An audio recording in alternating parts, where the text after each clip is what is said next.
Hello, so I'm going to be going over the solubility of gummy bears, the experiment that I did today. Earlier today, I placed 2 gummy bears in different solutions to see how they would react. Experiment. And I have 2 gummy bears the same size. I have salt water and distilled water. You can see the distilled water is clear. Salt water is a little foggy. I have about 3 tablespoons of salt in here. So I'm going to add the gummy bears to the waters, and we're going to see what happens over the course of the next 6 hours.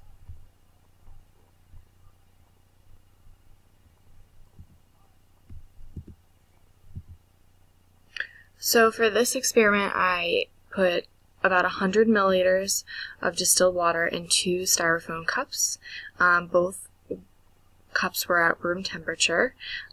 In this experiment, the distilled water was considered the solvent, and the salt that was added to the saltwater solution is the solute. In order to figure out how to saturate my salt water, I did test it before. I gradually added half tablespoon increments, and I found that 3.5 to 4 tablespoons was too much salt.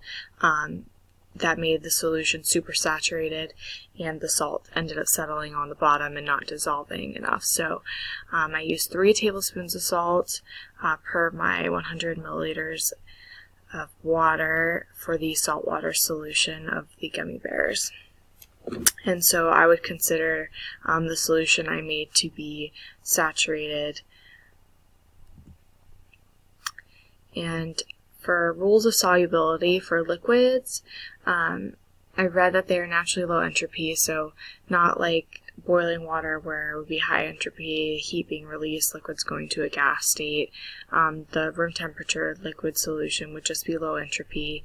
And for my for this experiment, since I was using room temperature water, I didn't have to use as much salt. If I was using hotter water, I probably would have had to use more salt because as temperature increases, solubility increases. So the saltwater solution is considered an ion dipole solution, and that is because the 2 parts that make up the saltwater solution, one part, the table salt, is an ionic compound, which means there are 2 ions, sodium and chloride, that make the sodium chloride of the salt separate when dissolved in solution. And water is a polar compound, and that means that there are positive and negative attractions within the compound that kind of keep it together. So the positive attraction would be the hydrogen, negative being the oxygen. So combined, these charges the ions attract to the compounds in the polar molecules of the water, creating the saltwater solution. So what I found after the 6 hours went by was that the gummy bears did exhibit characteristics of the process of osmosis. So the gummy bear that was placed in just this distilled water solution became somewhat hypertonic. It swelled up. The gummy bear itself had higher ionic concentrations than the water, which I used distilled water, so there are no ions in it. So it really absorbed a lot of that water. It increased in size. Osmosis is defined as the state of going from a low concentration to a high concentration, so it made sense that the water was flowing into being absorbed by the gummy bear, which had a higher concentration. I would imagine if I had waited longer, the gummy bear would have slowly dissolved eventually.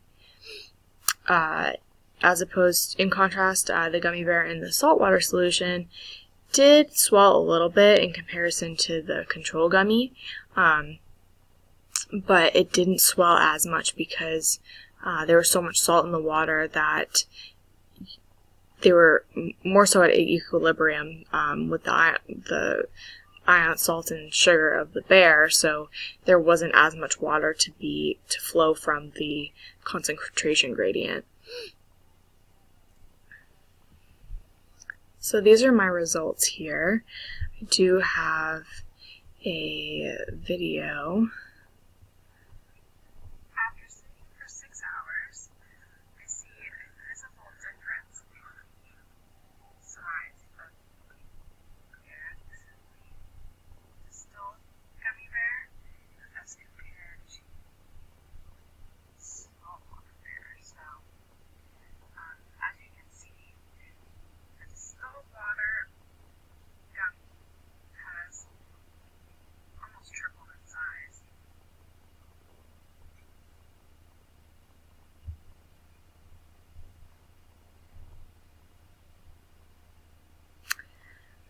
Yeah, so right to left, I have the distilled water gummy, the saltwater gummy, and then the control gummy bear. So in conclusion, I think the experiment did work. I did see difference. I was able to see how some of the properties of solubility work in the process of osmosis, and by looking at the differences in the gummy bears. But I do think I probably could have been better if I was a little bit more accurate in measuring the salt, and I saturated it more. If maybe the salt water was a little bit more saturated, I would have seen less of a growth in the gummy bear, and maybe even a decrease in size possibly, since the solution would be hypertonic to the gummy bear. But overall, I'm happy with the results, and I thought it was pretty interesting.